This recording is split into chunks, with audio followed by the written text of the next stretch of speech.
अगर हम अपनी ज़ात के लिए निकले हैं, हम अपनी प्रमोशन के लिए निकले हैं, तो हम भी दुआ मांगते हैं, या अल्लाह हमें जलील करके मारना, हमारी लोगों के दिलों से हमारी मोहब्बत निकाल कर नफरत डाल देना। लेकिन अगर हम अपने नज़रिए में मुखलिस हैं, हम सच्चे हैं, तो या अल्लाह हमें इनके सामने कभी जलील ना करना, बल्कि हमारी आंखों के सामने इनकी जिल्लत मुकद्दर करना। और अल्लाह ताला दी कुदरत देखो, एक एक करके बाबा जी ने दुआ मंगी सी माल रोड दे उत्ते कि अल्लाहुम्मा अहसिन मददा वक्तुलहुम बददा ला तुबकी मिनहुम अहदा। या अल्लाह इन्हां सारे नूं गिण लै, इन्हां सारे नूं गिण लै।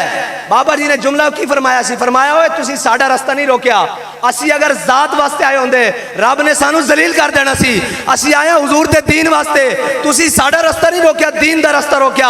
अल्लाह ताला तुहानू सारे नूं जलील कर देगा। वो छुप कर करते हैं, तकदीर इसे कहते हैं, हम धर लिए जाते हैं, तकदीर इसे कहते हैं। वो छुप छुप कर करने वाले भी अब मंजर आम पर आ रहे हैं। वो जिन्हें कुछड़ उठाकर ऐसे बगल तुसी की आदे थे, कुछड़ चाहते हो की आदे कछड़ कच्छा चाह के जिन्होंने खिडाया, वो भी आज दाड़ियां पट रहे हैं, पढ़ रहे हैं कि नहीं पढ़ रहे हैं। ये मेरे रब का इंतकाम है। और कहते सन जी ये मुल्क के खिलाफ हैं। वो जो कह रहे थे कि इनको इमदाद इंडिया से आ रही है, मैंने पूछा आज इमदाद कहाँ से आ रही है? आज बातें करने वाले कहाँ से बात कर रहे हैं? हम तो इस वतन के वफादार हैं, आज तक कभी एक सिपाही का नाम भी नहीं लिया, इसलिए कि हमें पता है बाबा जी ने कहा ये साढ़े अपने बच्चे ने, ये साढ़े विचों ये साढ़े नाल, इन्होंने किधरे गलत किसी ने राह पढ़ाया।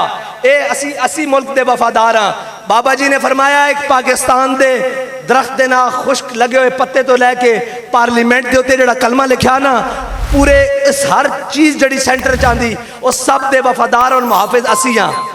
ये सानू कहते सन जी दहशत गर्द, इंतहा पसंद। आज अक़वाम मुत्तहिदा को कौन ख़त लिख रहा है अपने मुल्क के मुकाबले में? आज कौन खत लिख रहा है? जरा वो खत का मतन निकलवा कर देखो कि हमारे इदारे हमारे खिलाफ हो गए। मैंने कहा फिर के गली गली तबाह, ठोकरें सबकी खाए क्यों, दिल को जो अकल दे खुदा फिर तेरी गली से जाए क्यों। बस इतना ही पैगाम है कि कभी भी नजरियाती आदमी गद्दार नहीं होता।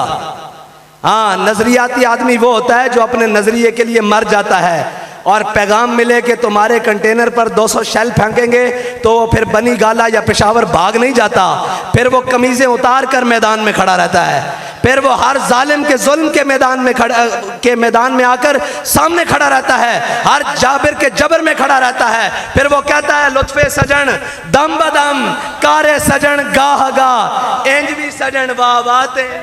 बस इतनी बात है, आप गौर किया करो, वो गौर किया करो, वो दुआ पूरी हो रही है। या अल्लाह इन सब को गिन ले और अकेला अकेला करके मारी और इनमें से किसी एक को भी ना छोड़ी। आज भी वक्त है, हुजूर के दामन से वाबस्ता हो जाओ। और हम देख रहे हैं वो तजर्बाकार भी गली गली खराब हो रहे हैं और इंशाअल्लाह सब ने खराब होना है। इसलिए कि इस मुल्क में, जिस मुल्क को हमारे बड़ों ने ला इलाहा इल्लल्लाह मुहम्मद रसूलुल्लाह की बुनियाद पर हासिल किया था, इस मुल्क में हुजूर का निज़ाम आकर रहेगा। इसको किसी जालिम का जुल्म, किसी जाबिर का जबर और किसी जनाब काफिर का कुफ्र नहीं रोक सकता। इंशाअल्लाह कब तक कशकोल को उठाकर अमेरिका और जनाब चाइना और नेटो और रूस के खिलाफ सामने दामन फैलाते रहोगे? हम दुआ मांगते हैं या अल्लाह हमारी अस्करी और सियासी क़यादत को अमेरिका, नेटो, चाइना, रूस और हर जनाब बातिल कुव्वत की गुलामी से निकाल कर अपने हबीब की गुलामी अता फरमा और हम सबको इस मिशन के अंदर इखलास अता फरमा और हम सब भटके हुए आहू को फिर सूए हरम ले चल, इस शहर के खूगर को फिर वुसअत सहरा दे, तड़पने भड़कने की तौफीक दे, दिले मुर्तज़ा सौज़े सिद्दीक दे।